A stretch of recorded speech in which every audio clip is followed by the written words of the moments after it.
Whether you're a PvP master or a PvE lord, world events are the most essential component of Sea of Thieves.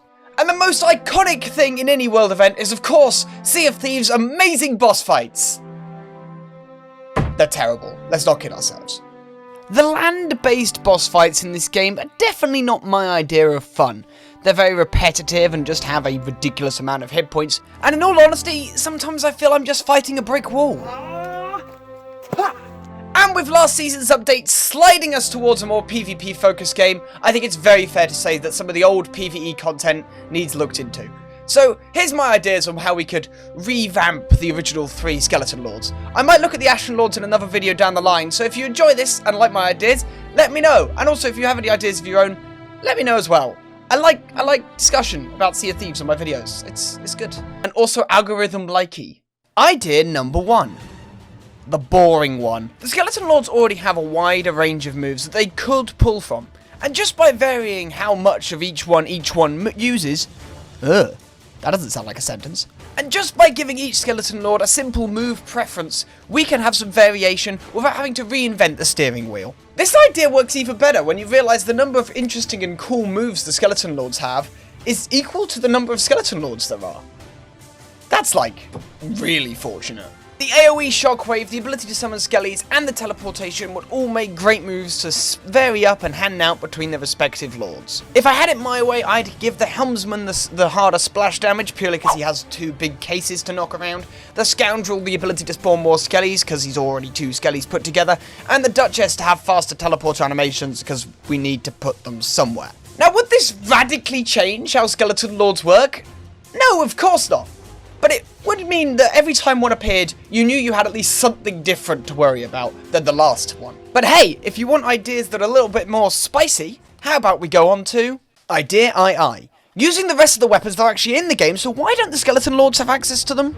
Currently the Skeleton Lords only get access to 2 weapons, the pistol and the blunderbuss. So why don't we share out the rest of our arsenal to them, and see what interesting combinations we can come up with. Now, do I think a cutlass Skeleton Lord would be that interesting?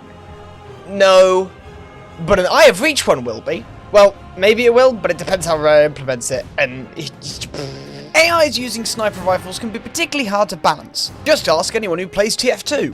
So there's probably have to be some small tweaks and changes to how the AI of that particular Skeleton Lord works to make the whole fort work. From reduced HP to making sure the AI realises it needs to put distance between itself and the pirates, this would require a large change, but I think one that would massively benefit how forts feel. And can you imagine how interesting and stroke or annoying you could find the penultimate wave of a Fort of Fortune if you're up against a Cutlass Skeleton Lord and a Sniper Skeleton Lord? That's probably not worth thinking about. Add to this that a sniping Skeleton Lord would also counter one of the most well-known strategies of dealing with them, just firing cannonballs.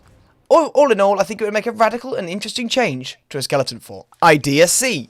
There are more elements than just fire, Rare. Elemental bosses are one of the classic cornerstones of gaming, but Rare seem very timid about diving headfirst into it. Yes, of course we have the Ashen Lords, but there's definitely a fair few other types of elements in Sea of Thieves. And while I think an airbending Skeleton Lord wouldn't really fit into Sea of Thieves, we could always go by the Flame of Fates to work out which elements we should use.